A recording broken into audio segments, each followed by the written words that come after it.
La note qui venait de nulle part. Il était une fois une symphonie, où les violoncelles bavardaient avec les cymbales, les violons avec le piano, les guitares avec les flûtes. Un jour, pourtant, à la suite d'une fausse note, la symphonie s'arrêta. Elle fut bannie de l'orchestre. La musique reprit de plus belle, mais ce jour-là, la guitare ainsi que le violoncelle avaient pris froid.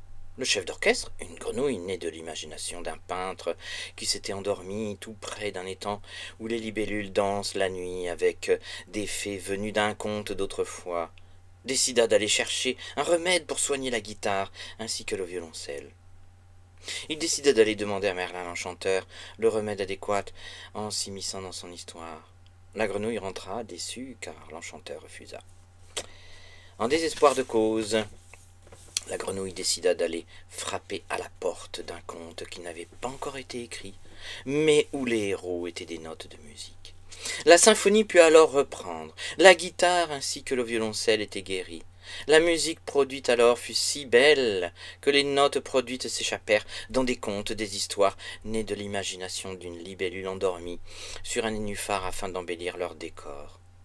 C'est alors qu'un conte endormi auprès d'un feu de bois eut l'idée de demander à tous les contes d'être embellis par des notes si belles, si jolies, si mélodieuses.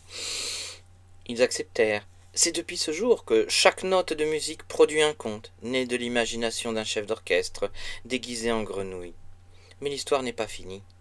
Les prochaines notes produites par le mariage du vent avec la rosée du matin, par le mariage du soleil avec la pluie, par le mariage du ciel bleu avec la nuit étoilée, écriront la suite de cette histoire mêlée de musique, de contes, avec une pincée de sable venue de l'océan des rêves d'autrefois. Mais cela, c'est une autre histoire.